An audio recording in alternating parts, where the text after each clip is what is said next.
सलेबी सिपाही सुल्तान नूरुद्दीन और उनके सिपाहियों को फांसी घाट में ले जाने के लिए आते हैं। वो सुल्तान नूरुद्दीन और उनके सिपाहियों को शहीद करने का मंसूबा बना चुके होते हैं। सुल्तान नूरुद्दीन को सिपाहियों समेत बाहर ले जाया जाता है। ग्रेगोर अपने सिपाहियों से कहता है कि जल्द सुल्तान नूरुद्दीन को खत्म कर दिया जाएगा और इसके बाद एक भी मुसलमान बाकी नहीं रहेगा। हर तरफ सुल्तान के लिए मौत का नारा लगाया जाता है। दूसरी तरफ सलाहुद्दीन कबूतर के जरिए अलकुद्स में इशारा भेजता है। सलाहुद्दीन अपने सिपाहियों से कहता है, अब हमने इशारा भेज दिया है, हमले के लिए तैयार हो जाओ।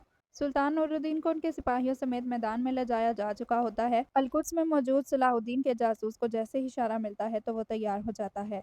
वो एक तीर को आग लगाता है। ग्रेगोर वहां सुल्तान को धमकियां दे रहा होता है कि ये तलवारों से मरेगा और तमाम मुसलमान इसे मरता हुआ देखेंगे। मुसलमानों की उम्मीद खत्म हो जाएगी।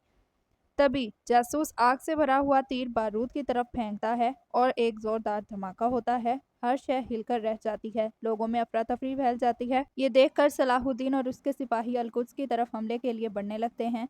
सुल्तान नूरुद्दीन अपने सिपाहियों को लेकर वहां से फरार हो जाते हैं। सलाहुद्दीन भी अपने सिपाहियों के साथ अलकुद्स में दाखिल हो चुका होता है। वहां के सलेबी सिपाहियों को मारने के बाद वो सुल्तान नूरुद्दीन की तलाश में लग जाते हैं। सुल्तान नूरुद्दीन भाग रहे होते हैं, तभी एक सलेबी सिपाही तीर लेकर उनके सामने आ जाता है।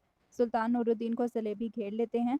तभी सलाहुद्दीन का जासूस जो वहां पर मौजूद होता है उन सलेबियों को मार देता है और सुल्तान को बताता है कि सलाहुद्दीन शुमाली दरवाजे की जानिब आपका इंतजार कर रहा है। सुल्तान वहां से चले जाते हैं। थोड़ी ही देर बाद सलाहुद्दीन भी उस जगह पर आ जाता है। जासूस उनको बताता है कि सुल्तान को ढूंढ लिया गया है और आपके कहे के मुताबिक उन्हें शुमाली दरवाजे की जानिब भेज दिया गया है। सुल्तान नूरुद्दीन शिरकू और इमाद के साथ वहां से भाग रहे होते हैं, तभी ग्रेगोर उनके पीछे आ जाता है और उनको घेर लिया जाता है।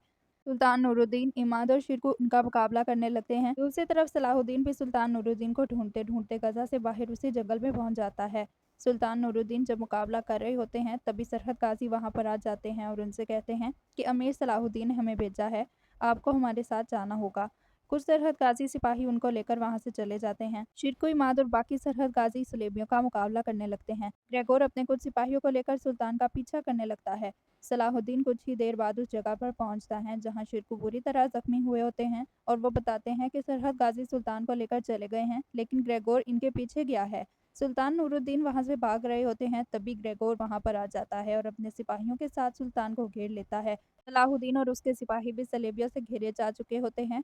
सलाहुद्दीन के सिपाही सलेबियों का मुकाबला करने लगते हैं और सलाहुद्दीन वहां से फरार होकर सुल्तान नूरुद्दीन को बचाने के लिए उनके पीछे चला जाता है।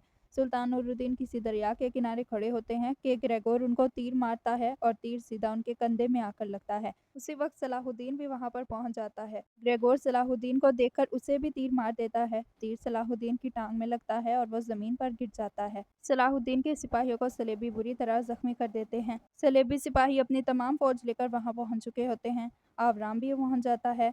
सलाहुद्दीन को पकड़ लिया जाता है। ग्रेगोर सुल्तान नूरुद्दीन के एक दूसरा तीर मारता है, जिससे सुल्तान के कदम लड़खड़ा जाते हैं और उसके बाद ग्रेगोर सुल्तान के तीसरा तीर मार देता है। ये देखकर सलाहुद्दीन चिल्लाने लगता है और सुल्तान नूरुद्दीन दरिया में गिर जाते हैं। क्या सलेबियों ने सुल्तान नूरुद्दीन को शहीद कर दिया या सुल्तान नूरुद्दीन बच निकले? क्या सलाहुद्दीन सलेबियों के हाथों से बच जाएगा? क्या सल्तनत में अफरा तफरी फैल जाएगी और मुसलमानों का शहराजा बिखर जाएगा? ये जानने के लिए हमारे चैनल को सब्सक्राइब करें और बेल आइकन प्रेस करना ना भूलें, ताकि आने वाली नई किस्से बाखबर रह सकें। हमारे चैनल पर सुल्तान महमूद फातेह की इकसात उर्दू ज़ुबान में अपलोड कर दी जाती हैं।